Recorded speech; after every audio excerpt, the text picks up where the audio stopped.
everyone, and welcome back to Reinforce the Horse. How are you doing? Reinforce the horse. Yeah, how about you reinforce your horse? I do reinforce my horse. I reinforce my horse too. How are you? Doing good. Good. How are you? Kind of sleepy, but good. I'm not sleepy today. I just had a nice espresso beverage from our local coffee shop called Talking Irons Coffee Saloon, They're awesome. which is where Alyssa has gained her first legitimate Employment. Yeah. Awesome. It's a really great place. If you're ever in Pierce, Arizona, here. Go see Talking Irons. Just Yes. go visit them. They're awesome.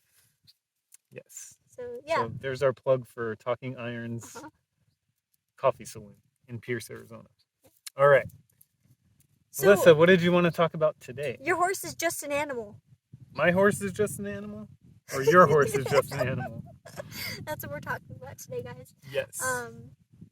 So I guess to start out, we've heard a couple things. You know, they're just animals. Why treat them so well is how I understood it. If they're just animals, if they don't feel the same way we feel, they don't understand the same things that we do, and therefore they're just animals. Well, arguably, I would feel sorry for horses or any other species for that matter if they felt and acted like we humans do. I mean, let's be real. Like, seriously though, I hear you on that one, because yeah, I agree. Us humans are just so cruel in so many ways, and not largely. Yeah. I would say like the cruelness and is not the majority. Yeah. But just the fact that we have so many cruel intentioned human beings, and not necessarily that they actually have cruel intent, but and I mean, just ignorant people that don't know any better and just do things that cause, quote, animals quite a bit of harm. So what do you mean by like your horse is not an animal? The horse is not an animal. Well, yeah. And I guess in technically speaking, a horse is an animal. I mean, they're of the animal. I guess they're animals. They're part of the animal kingdom, right? Yeah, thank you. Yeah. And so, but in my opinion, like when you say the word animal, like what comes to mind? Like what right when you say animal, I think of like a roaring lion that's about ready to maul my arms off. It sounds kind of cruel. Yeah. It's like we're separating their intelligence and their being from ourselves. We're making ourselves superior to them. Like we know more, we can do more, we may be stronger, we're more powerful, but in so many ways we lack the power that the horses have. Like the horses are powerful animals, intelligent animals, creatures rather. They're so majestic, and when one is able to tune in and listen to them, it's like a different, like you've been brought to a different realm, and they're communicating with you with their just the slight flick of their ears, and you can understand that they don't want you to pet their nose anymore. They want a snack with just that, and their eye movement, and the way that they move their head and their posture. And have you heard at any point that like humans communicate more through body language and facial expression than we do with our actual verbally spoken words? Have you ever heard that? No. Yeah, so and I don't know like what percentage it is, but the vast majority of our actual communication between like from human to human is our facial expression and like body posture and stuff like that. It's really cool. And so it's interesting because to me, like we are very in tune with that, whether we know it or not, just by being human. We we catch on to the facial expressions and body postures long before a word even comes out Yeah. of somebody's mouth. And The horses communicate vastly through their body posture and their facial expressions. right, they don't have a verbal voice per se. I mean, Yeah. very rarely do they actually Make noise. make noise through their mouth. I mean, ours do. Like every time we come out and walk toward them, they give that soft, sweet, like, yeah, whisper nicker, we call it. You know, they're whispering to us, and and the way I interpret that, they're just like really excited to see us and really excited to um be reinforced, be it by our presence, by our attitude, by the things that we're doing with them, and of course treats, you know, They like snacks. uh, and snacks. They're big animals and they like to eat a lot. They love food. Which I mean, I'm not gonna lie, I like food too, so Yeah, I I can mean, just kind of like can you imagine compare. though, like if like your diet and even vegetarians or vegans like have more than just like grass to eat, you know? Yeah, but Uh, Willow gets so excited when I bring her hay net out of the barn. right. She's like, "You have hay? And she Man, that's delicious." And then she sniffs it and she's like, "Yeah, But she I has don't a really full want hay that." net, and you go to fill up the other one, and she's like all excited about the refill, and she'll even eat some of the refill, Yeah. but she's got the full one that didn't even need to be refilled. It happens a lot. It's hilarious. So, what I heard you just say is, without saying it, I don't think you said it directly, but horses in particular aren't just animals. Yeah, So, exactly. uh, dissect that a little bit. Like, explain to us what you mean by that, and like how's this helping people who are listening and thinking about their own horse. Well, possibly it'll be eye-opening, just to give it the thought of just, I mean, looking and observing your horses, or horses down the street, your neighbor's horses maybe. But I mean, for me, I mean, like you mentioned, an animal, when that word comes to mind, you think of something vicious, something scary, something that just wants to like tear you up or tear something up, like a carnivore. That's essentially what comes to mind.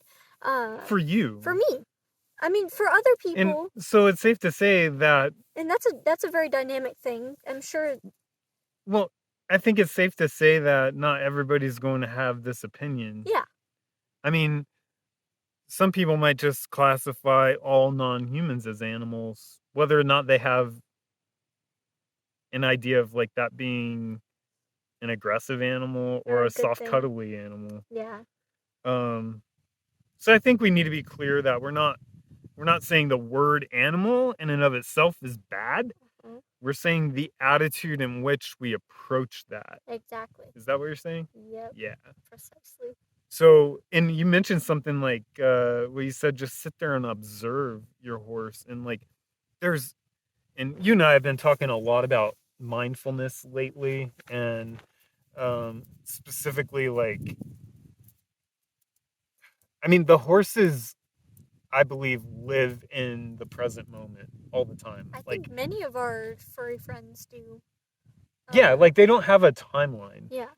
Like they're not concerned with like what's gonna happen. Like, are they going to have enough food to eat in a day, 2 days, a week, a month, a Uh-huh. year? Uh, they're concerned with like, I'm hungry and somebody should feed me now. Yeah. Uh, when they're at play, they're concerned with getting that energy out and having a good time. Like they're whereas humans, we reason into the future, or we more or less like wallow in the past. Yeah. Um, it takes us, and what I'm finding, at least for me personally, it takes me a lot of effort to be in and remain in the present moment. So the horses have helped me tremendously in doing that. And in that way, I've come to know and recognize them as much more than just an animal. Yeah. And this actually does kind of have a ripple effect to all the other animals on our farm. Mhm. Uh, I mean, for us, we spend a lot of time with our horses, Willow and Cody. Um, but I mean, just simply sitting out there and watching and listening to them, it's quite fascinating. And I take it back, way back, I mean, in May of 2021 when Willow came home. And she was, I mean, a Mustang that was very baseline gentled, and for the first, while I couldn't even go in her pen without her like just being scared. And so I'd feed her and I'd just sit there and read a book or listen to some music, and sometimes I'd just sit there and I'd just like fall asleep just watching her eat, and her ears like she's always watching and listening to her surroundings, which is really cool. I mean, they'll hear a car way off in the distance, and they'll like tip an ear toward it to listen, because it's not close enough for them to think it's a threat, but they hear it. yeah, Or they're they'll feel us coming. They'll feel us walking from like before we get out of our house in the morning, and they'll just like turn their ears up toward us, and they'll get all excited. The minute they hear the front door open, they're I hear you.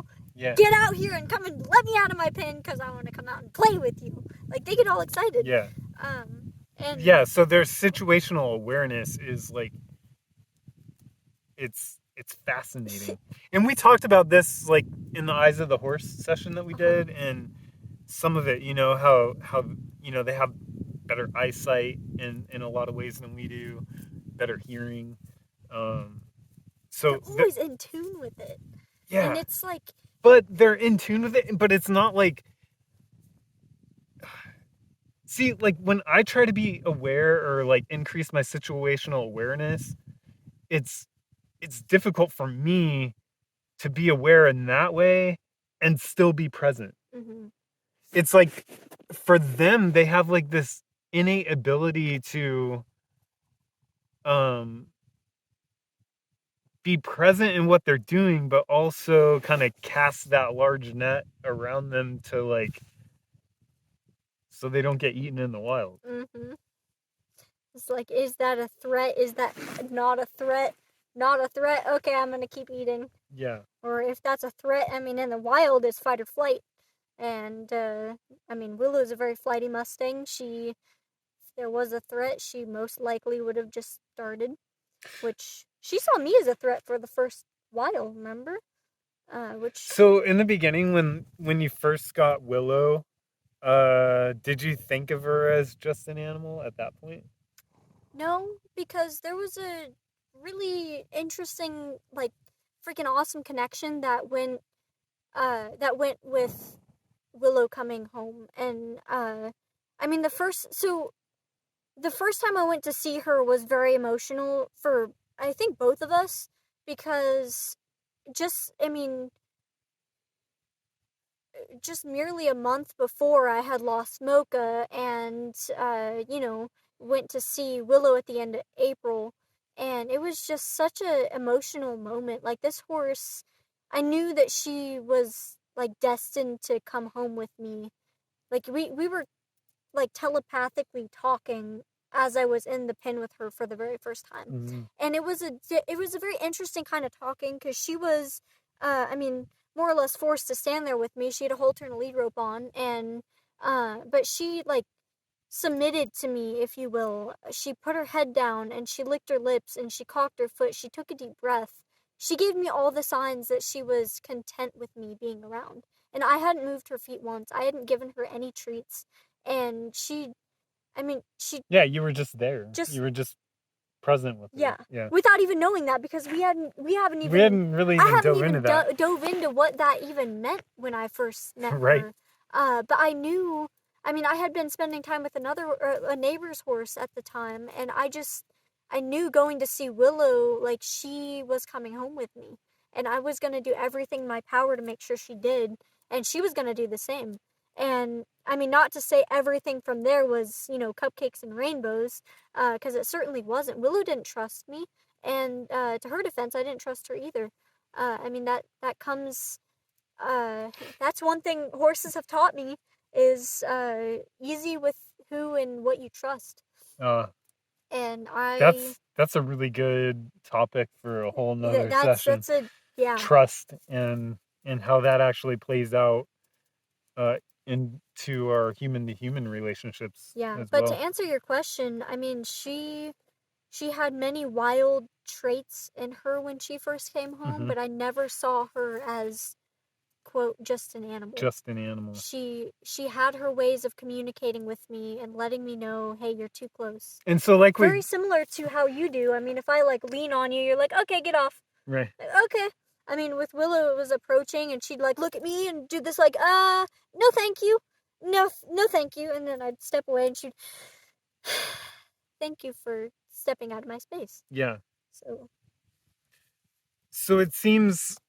I mean, we've already established that we're not really picking on the word animal, but yeah, more so the attitude mm-hmm. in which we approach uh, these friends of ours, and like uh, it seems like a lot of times, um, in my observation, this the attitude that we don't want to have comes out when people tend to put their priorities and expectations uh, ab- above the horse, you Yeah, know. and above everything else that And then that's where it gets into the situation that okay, it's going to be my way or the highway, and then we treat them in a way that is, you know, not respecting their power yeah, and their or their grace. space or their Hmm. anything else for that matter. I So think what are that's a really some good point. things that you can think of that can help people maybe kind of take the temperature, so to speak, with regard to their attitude toward their horse? Does anything come to mind?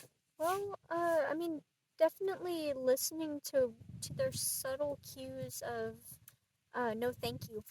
That's a common one. I think I find like they say yes a lot, but they also say no, and most more times than not, their no is very polite.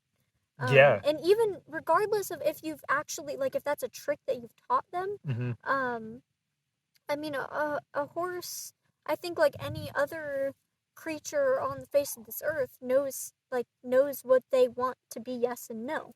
I mean, I think so. so Yeah. I mean, the horses, for example, I mean, before maybe teaching the no thank you with touching an object or, whatever that may be, Or a specific movement of their body or yeah, whatever. I Yeah. mean, watch for I mean, how they pull away from you if they don't want to be touched, Right. or where their eye movements go, how their eyes look, their ears, their body posture, how they're breathing, even. It's interesting. I've been listening a lot lately to Warwick Schiller's Journey On podcast, Oh, yes. which I've totally fallen in love with. If you haven't listened to any of it, it's great. It's called Journey On. Uh, anyways, he had talked about um, in a couple different sessions. He brought up just like being observant at the level of like simply seeing the horse's ear flick ever so subtly. And you mentioned that at the beginning, but um when I first started being around horses, like I had like absolutely no realization or understanding of any of that. So I was like a very clean blank slate. Had Likewise. what's that? Likewise. Yeah. And had absolutely no idea like even how they attempt to communicate. And I'm fascinated by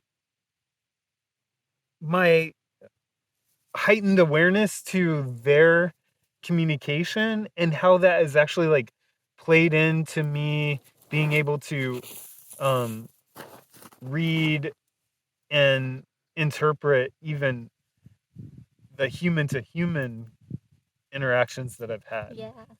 Like I'm much more aware of people's body language and posture than I ever have been in my entire life. That's awesome. Um,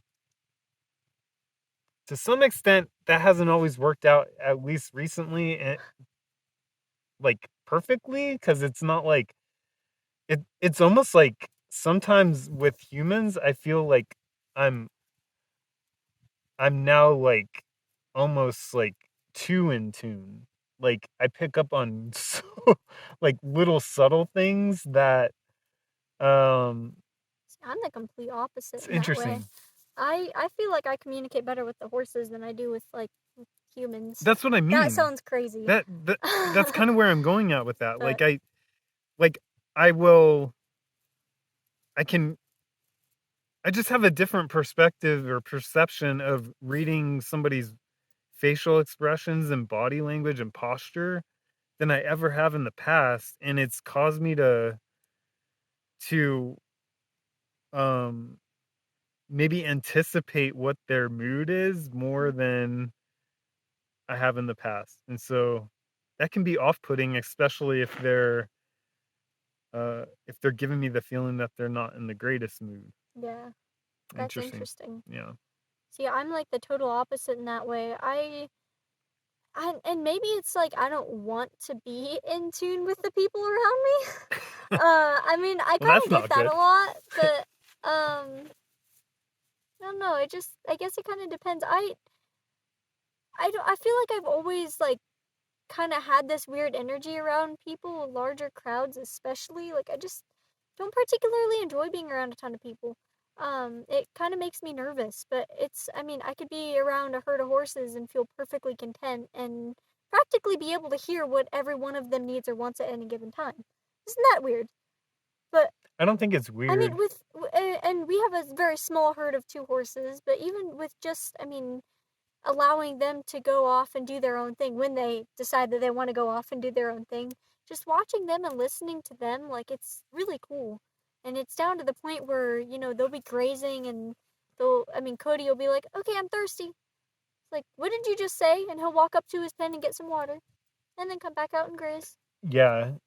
And it's like I think you started catching on to that before I did, and then now it's like even this morning I was like he's thirsty, and within like 20 to 30 seconds of me thinking that, he like put his head up and walked over and got water. yeah, It it's a pretty bizarre thing.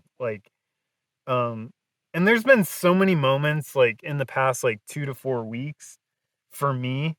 Um like a couple nights just this past week, like I actually have fallen asleep with outside of their pen.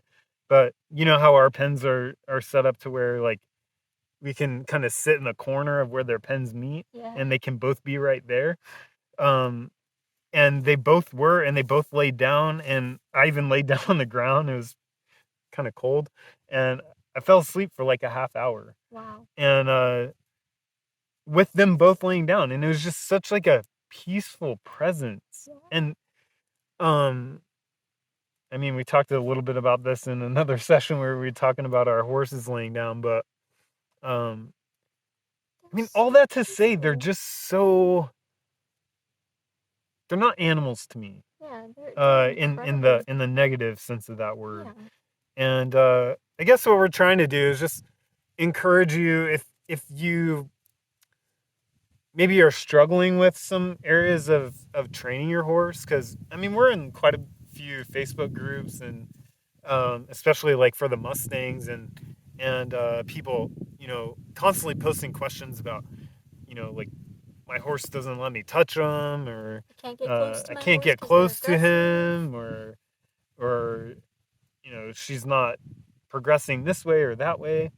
And it seems like a lot of people, especially like in the wild Mustang arena, and we've only been in it a very short time, really, but it seems like so many people are so hell bent on a timeline That and the performance. and performance. Yeah, it's like, and it's really cool to see people's performance and timeline. Like, you know, we're like 4 or 6 weeks into it, and we're riding, or we're doing this, or we're doing that, and that's all fantastic. I love it and I love to see it. But at the same time, um, what I'm trying to say is like each one of these uh, horses, they're individuals. Mhm. And just as us humans, we're individuals and like we all have strengths and weaknesses. And so, for instance, like an an Olympic gold medalist is going to have a different approach to say, I don't know, let's use like a, a gold medal skier, is going to have a different approach to skiing than I would, Mhm. and their personality, their background, and everything around that topic is going to be completely different for me than it is for them. And similarly, like with the horses, like I think we pigeonhole ourselves into like, okay, it's just a horse, it's just another animal, and therefore it should be able to do the same thing that that person's horse does, and that person's horse did Yep. in the same time frame. And um, In my opinion, that's why so many of them, I guess speaking Mustangs, are put into the last chance.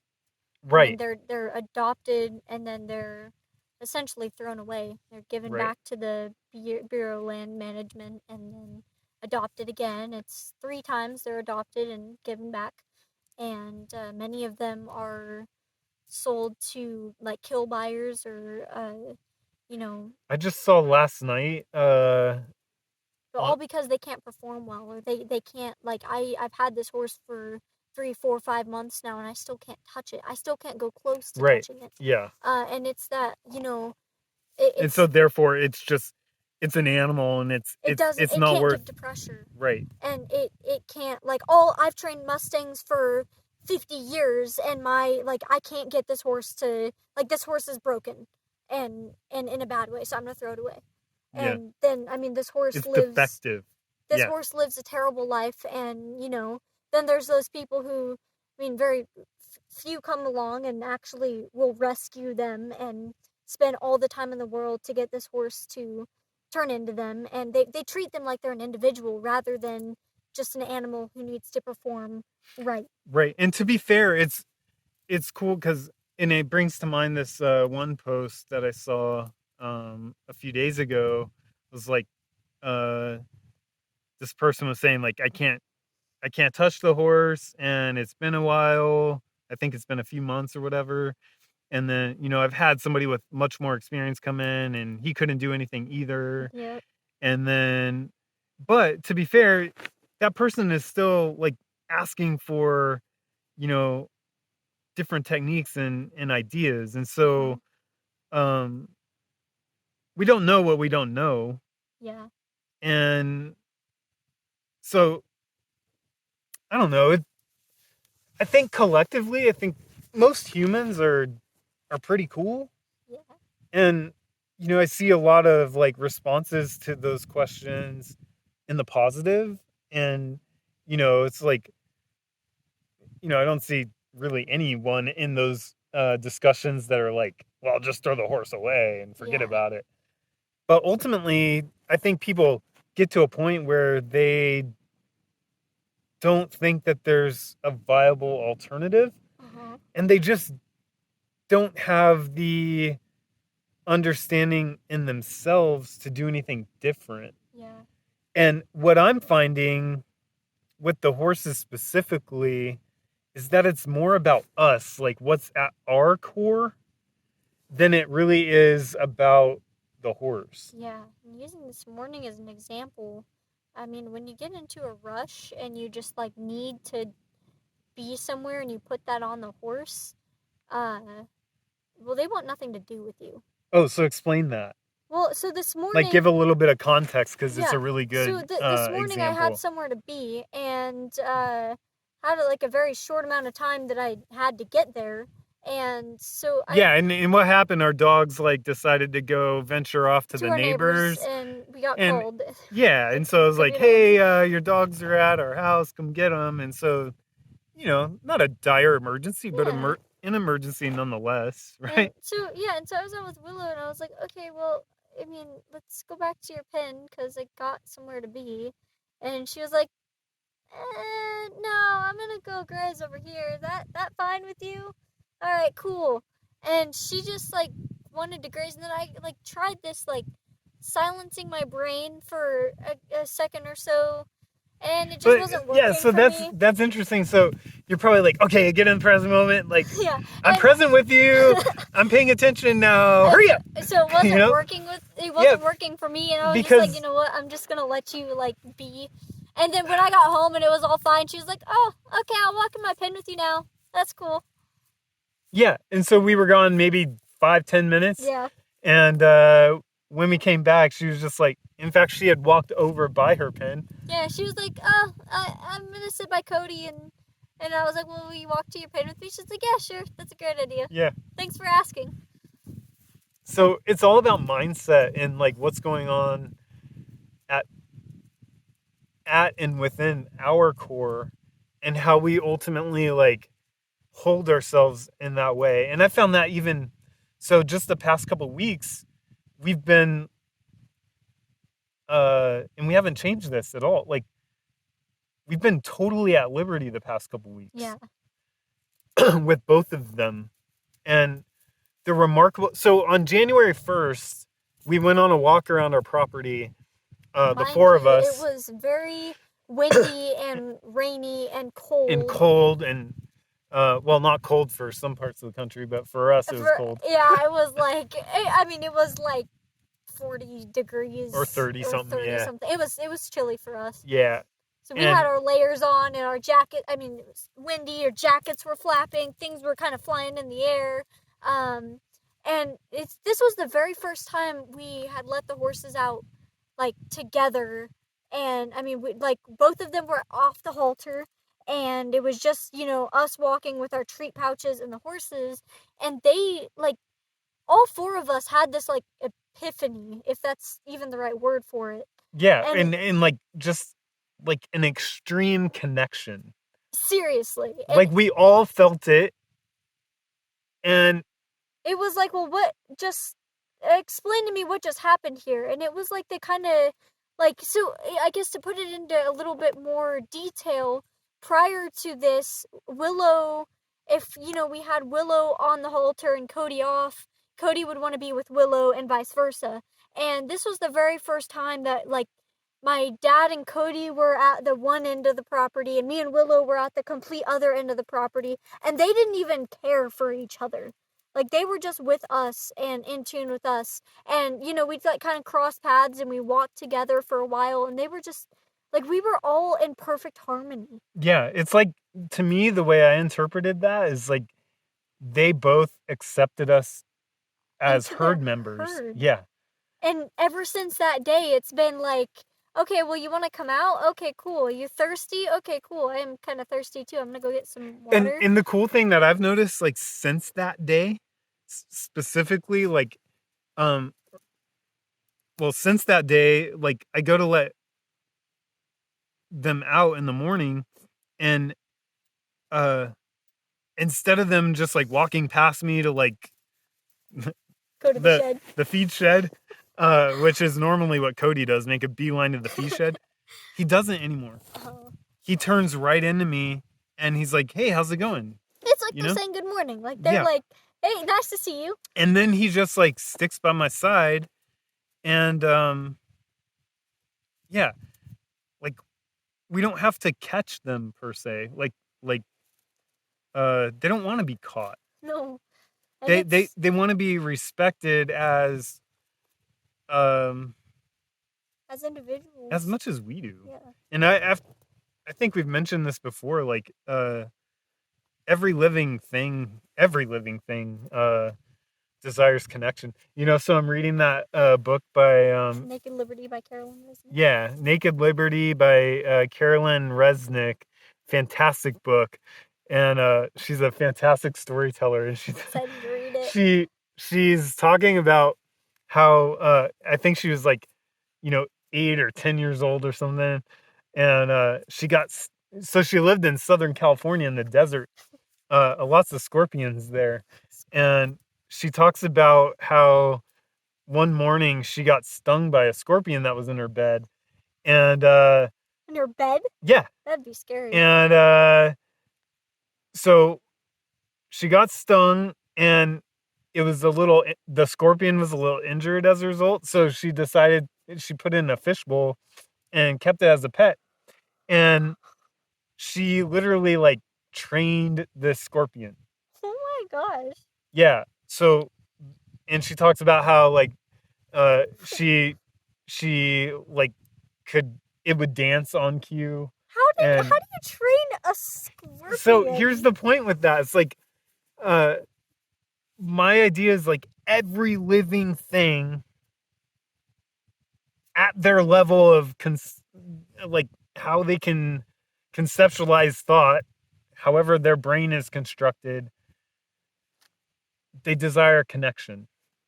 Now, it might not be the same sort of like connection that you and I desire, but they desire some sort of connection nonetheless. I mean, we see that even like Well, I with saw it even with my ants, chameleon. chameleons, I I had a chameleon and he I say quite often he hated my guts, but there's a lot of and I mean sometimes I feel like I have good reason, but then there were some times where I'd walk in and he would just like turn a really interesting like beautiful light green and he just like stand there and be like, "Hey, how's it going? Kind of enjoying your presence right now." And it's like mostly when I was like sad or just kind of needed to chill, like he was like a lava lamp. Pascal died on the 2nd of this month, yeah. the 2nd of the year, and that was like it was a really sad day. But I mean, I feel like in a lot of ways, him and I did connect through his And life. that's my point. I But every I never, even a scorpion that just stung a human, like, I and never would have thought a ha- chameleon or a scorpion. Gosh darn, they're not just they're animals, not. and this isn't like I'm not a vegan, and I have no problem with that. I think it's actually like a really cool discipline. But I do eat meat. Um, you know, we farm to some degree. We're not like professional farmers or anything, but we've raised chickens, we've raised pigs for consumption. Um, I've thought about it in different ways. Like, it's been a while since we processed any animals for food. It's But it's rough. always difficult. It's rough. Um, I mean, I cried my eyes out a number of Well, times. you Like, cull the chickens on your own. I mean, yeah, that's it's yeah, different than the pigs. I mean, yeah. I the mean, the pigs pigs. we've taken to a butcher. The chickens we processed on our own. Um, but no matter what, it's still life, you know?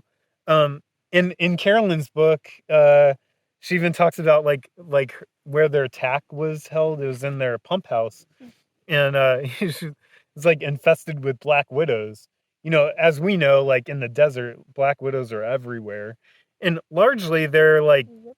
they're not harmful. And she said for like what the 40 or 50 years, that pump house has been around, she has no knowledge of anybody ever getting bitten by a black widow, Wow. and uh I remember listening on NPR like years ago. This is a Halloween Yeah, story, they had some arachnologists talking about arachnids, spiders but on. particularly the black widows. Yeah, and so they studied the black widow, and like they said that they had to squeeze the black widow to get it to actually bite, Huh. which is really interesting. So, the idea of like, you're sleeping and a spider of any kind really just like hunting you out on your bed, and like that really doesn't happen They just look according scary. I think according to that the experts. that's They do. And where I'm going with this is like, I've killed plenty of spiders in my life, and like I'm not a I'm really not a big fan of killing anything, but when they do come into the living area, that's a different story, I think, than like them being out in like a shed or a pump house or something like yeah, that. I don't go around like searching in nature just to find like spiders that I can kill or whatever, yeah. Um, and even like in the living environment, I don't go and search them out. If I see them or they're creating, multiplying in it, which they're And not, they're but living if with they them. were, then I would Put an end to handle it. Yeah. I mean that just goes with like safe Go housekeeping, I think. reproduce somewhere else, Right. spiders. Yeah. But from that tangent, I guess what I'm getting at is that like uh it's kind of a soft way of approaching it, but every living thing desires some sort of connection. Mm-hmm. Whether it's with like their own personal species or different species. Yeah. And to piggyback on that statement, I believe that the horses specifically, there's a special connection that horses and humans have. Yeah. It's like there's an information superhighway between us when we are willing. I feel like they are always willing, like it's always open. I But think so. in like that pathway in our brains, in our being, is like encrypted. And like we have to get to a point in our being, in our thinking, to decrypt that and allow the communication to flow. Once it starts flowing, they reciprocate and they love it. And they start like doing like we're like I'm only okay, so we haven't even gone through a full month. So January 1st was that kind of eureka moment for everybody. Yeah. And we had been working on this for some months before. But January 1st was like, all right, now we're all on the same page. We all accepted each other. Yeah, but from that point, so what is it? The 28th today? 29th? 29th today. January 29th is we're sitting here right today. 2022. And so in 28 days, I mean, now I go and like walk past the trailer and Cody's like, "Oh, I'll go on the trailer." That's freaking awesome. Yeah. We walk around our 10 acres of property and they play. They love and they fun. run and they be horses. Yeah, they're horses, but they don't desire to venture off anywhere. We've also spent a lot of time making ourselves high value reinforcers, so. True story. But in that way, we're not treating them just as animals. Like, oh, well, you get your you only 2 get flakes treats. of hay 3 times a day or whatever, and that's it. Yeah, or you just get treats when you're near me and you don't get to graze, or like they have freedom of choice. And they're respected as as the individuals, and or I'm only going to beings give that you they a are. treat, because I'm petting you or something like. It's something for me more than it is something for you. And I mean, to be honest here, like they don't. Most of the time, there are some times where they do really care for the snacks. Yeah. But most of the time, it's just like, hey, I mean, I'll just walk with you. That's nice. Oh, you're gonna give me a treat? That's great. Yeah, I kind of liken it to like if we're just kicking back, like eating chips and salsa or popcorn or something like that. Give me that. Yeah, it's just kind of like, let's face it, it's not like a nutritional necessity, but it's just something that we enjoy. Yeah, we're like sharing a snack, having a good conversation. Like I talk to Willow while we're on walks. Oh yeah. And it's really fun. Like we just have, how's your day going? It's going pretty good. How's yours? And we just like have a nice conversation. Yeah, it's great. Like my horse, she's super sweet. So how can we wrap this up? Well, I'm feeling like if we could just give some thoughts or ideas for people who might be struggling with the connection with their horse.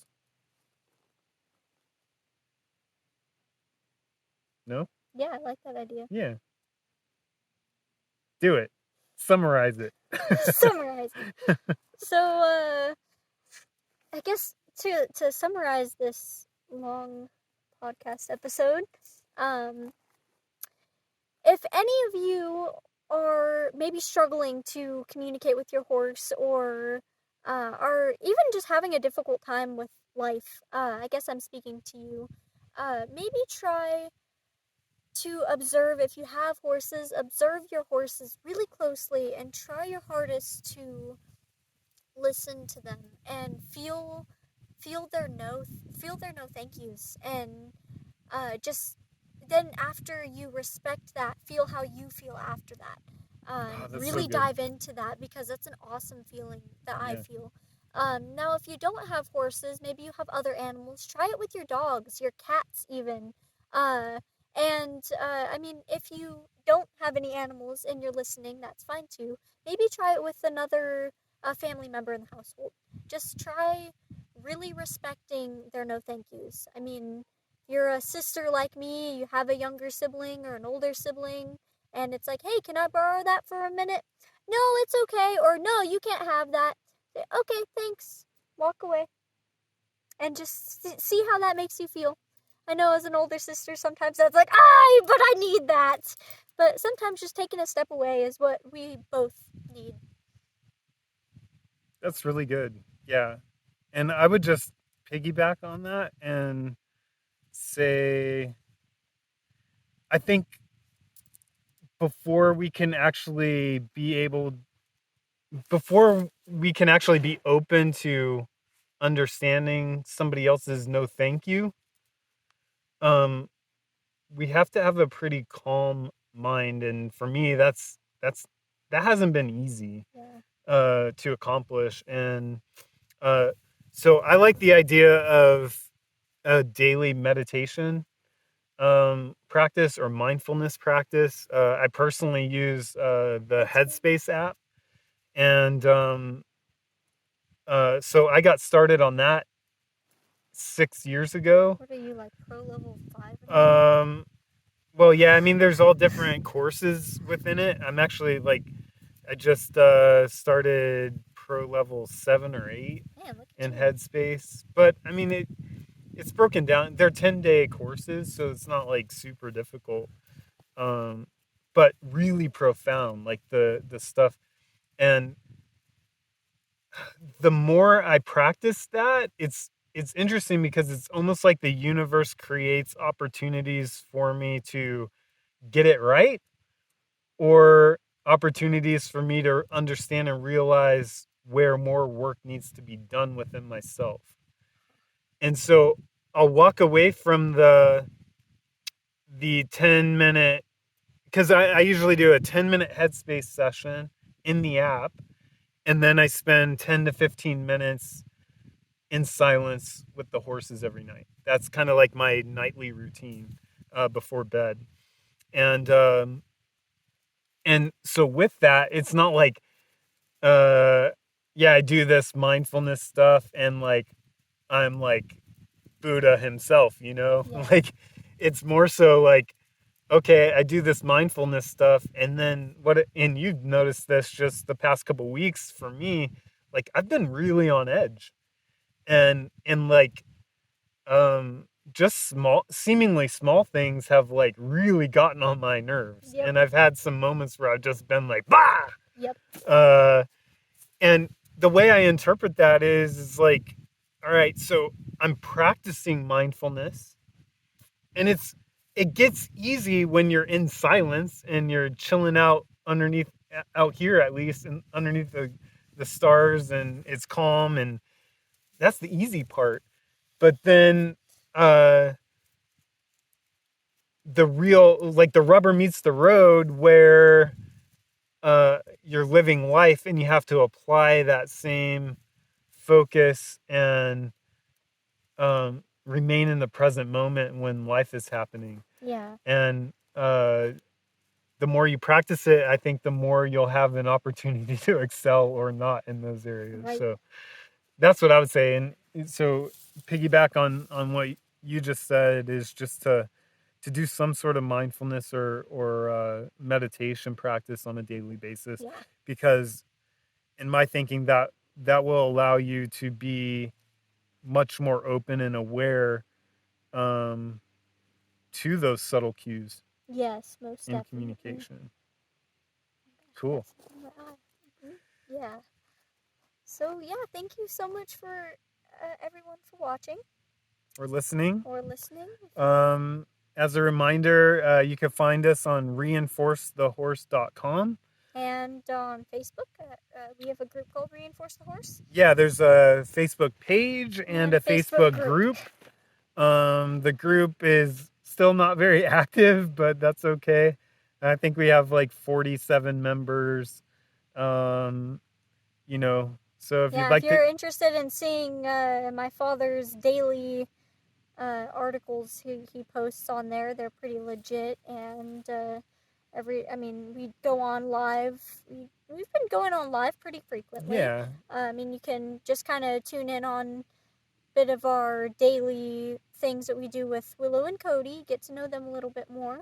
Um, through the podcast here, you don't really get to see much of them, but definitely we go live every so often, and you can see some funny moments. Also, we are looking to get some more guests for our story series that we want to kick out. We have had Now we have our stories recorded, and we have had one guest so yeah. far. Thank you, Jen Kirk from Yes. Dragonfly Meadow up in Canada. So she told her story as to how horses have had a positive impact on her life. And that was And awesome to speak with you, by the yeah, way. and so we're really excited to get this story series out. I'm thinking we want 4 or 5 more people to tell their story. And so if you are interested in telling your story, it doesn't have to be anything fancy. If you're if you're like my dad and I here, and you just want to tell your story as to how horses have changed your life for the better. Just go to reinforcethehorse.com and you can click and schedule directly from the homepage there. So hopefully we'll hear from you soon. All right. And thanks for watching. We'll see you next week. Have a great day. Bye.